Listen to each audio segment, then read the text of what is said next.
Oh, come on, not now. Hold up. Okay, now I'm presentable.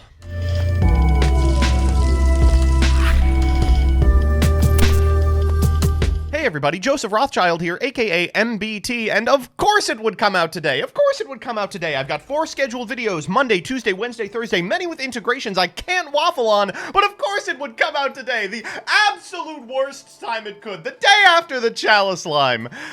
Banlist update. So we're going to do a little bit of a blind react. Obviously, I'm using the term blind react a little loosely here because unless you're blind, you can see that there's stuff to react to on the screen. Halka Fibrax, Cyberjar, and Fusion Destiny staring back at me means that we're at least going to know 3 hits on this list. I guess I'll do a little bit about what I expect to see on it.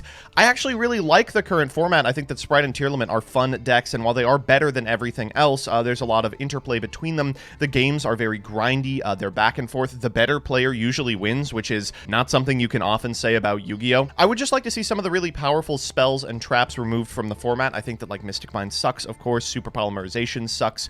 Cards like Eradicator, Epidemic Virus are ridiculous, and a Curious ban or a Nightmare Griffin ban would go a long way in preventing those tier limit setups specifically.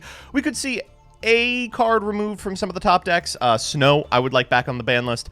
Maybe something to make the Toad setup a little harder so that less powerful decks like Mathmech can compete. So let's just go ahead and hit that Forbidden Limited List card update image, and Fairy Tale Snow! Off the bat, glad to see it. The Konami intern that moved that card back to 1 should have watched the Masochist Banlist tournament, in which we proved conclusively there's like 90 cards that could come off before this one. We knew it was going to be a problem immediately. Big surprise. It's a problem when you release a series of cards into the format that mill 8 as part of their normal setup combo. Fairy Tale Snow being out of the format takes some of the teeth out of Tier, so I'm happy about that, but the deck is still very, very good. Next up, Ronin Totem! Wow. That is a surprise. I was just talking during the Chalice Line Monthly that maybe the problem card in the Toad line is actually Ronin Totem, and has been since the Substitoad days. That's always been the card that kind of broke the thing in half. Substitoad was good, but not bannably strong before then. I guess theoretically you can still do the Toad line, but you have to normal summon a Swap Frog, and then send a Swap Frog, and then use the Elf that you summon off of like a blue and a jet to bring back a Swap Frog, which is a tall ask.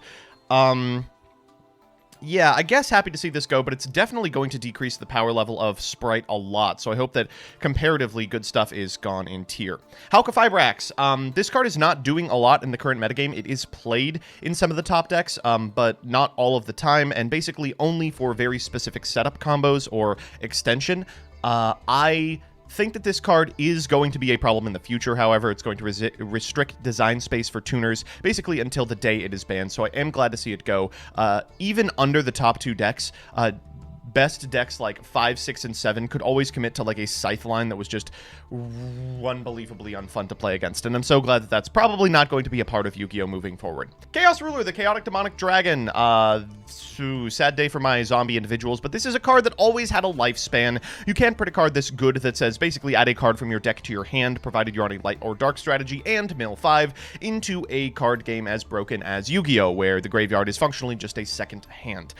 Despite the fact that it would come back and then enable something like Shinobi Necro into Baron de Fleur, and that play was like cute and cuddly for zombie players, I am happy to see this card go. I think that it was always a bit of a ticking time bomb. And Red Reboot! Happy to see Red Reboot go. Oh, thank goodness. This card has absolutely no place being in Yu-Gi-Oh! It is this unrespondable counter trap that just blows trap decks out of the water. It is so unfun to play against, and unfortunately, it is currently seeing a lot of play because of some tier limit setups that are able to go through like Eradicator, Epidemic Virus. I imagine we'll see some of that, or the cards that make that possible hit later on the list.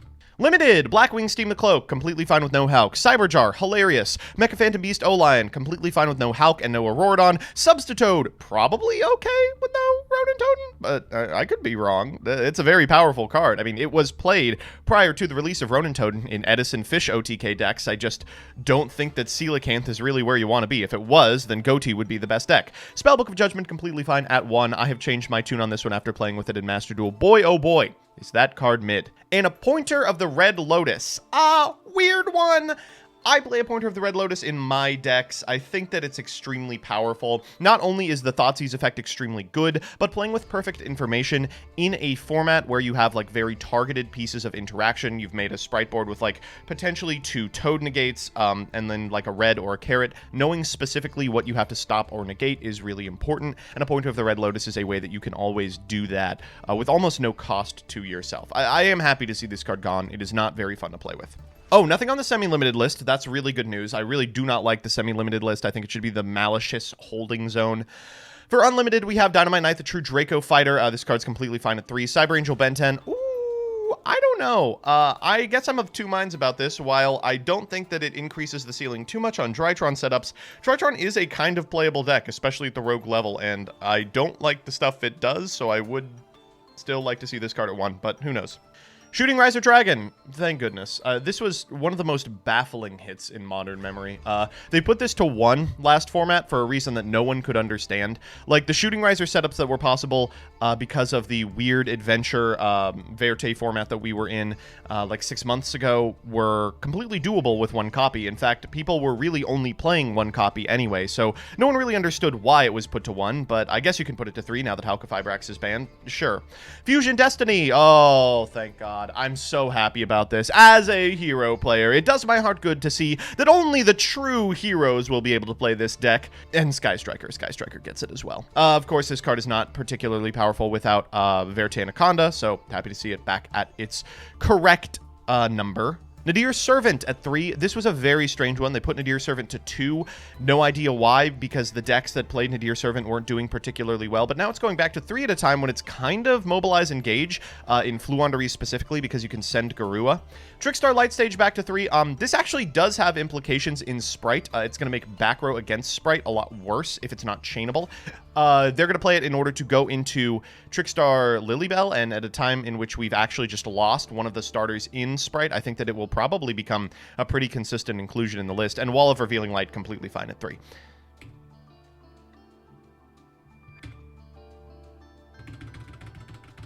Uh-oh. Is that it? Oh, no. I just kind of assumed there was going to be another page or an image that I missed. There's no Mystic Mine on here, which is extremely frustrating. While that card does actually have a pretty low win rate, check out Hakuna Maidata's video on side deck options if you want to see how Mystic Mine kind of fails as a way to actually win the game. It's just kind of gross in general. This card is banned in the OCG. It's banned in Master Duel. I would have preferred to see the ban here, and I think everyone kind of expected it would happen. Super Polymerization I would have liked to have seen gone too. I guess Garua is a little too new, but it's really frustrating playing against decks like Tearlament that can play Super Polymerization both as a way to dodge cards like Infinite Impermanence, but also as a mechanism to wipe the board of any like rogue strategy that's playing multiple monsters with the same type and attribute, and plus in the process. I truly don't understand how they could leave a card that powerful legal at a world where the cost, discarding a card, is completely recouped by Garua anyway. I would have liked to have seen some part of that silly Eradicator Epidemic Virus setup taken behind the shed. They didn't ban Curious, which I guess is okay because Snow is forbidden, but another thing you can send off Curious is a really powerful trap card like Eradicator Epidemic Virus or Deck Devastation Virus, which you can then get back with Nightmare Griffin. That's a play that Tearlament went for frequently, and now not only has the ability to do so more consistently, but also doesn't have to worry about cards like Red Reboot potentially screwing it up. Yeah, I guess it remains to be seen what exactly the top decks are going to be in a post-banlist environment, but without the ability to consistently make Totally Awesome, I imagine that Sprite is going to be much weaker, and I imagine that Tearlament is going to be unbelievably strong, right? It's missing Snow exactly, but Tearlament has a lot of other cards that put up formidable boards without having to resort to the Singleton Book of Moon that lets them dodge some very particular threats. Well, dang, I wanted to see Crystron Halka-Fibrax do the Pog Face, talk a little bit about Hero, but this list, after 138 days, the longest we've been without a list in the No Sooner Than era, is actually just pretty disappointing. It doesn't hit the problem spells that we all expected would be hit on it. It takes behind the shed a bunch of rogue decks that would be playable in a world where the top 2 decks are a little less strong, and it doesn't really neuter Danger Tearlament except for making its best of all possible world mills a little worse of all possible worlds. They can still Eradicator you, you know? They can still deck dev you. Huh. Well, guess I'm trying to break Substitoad.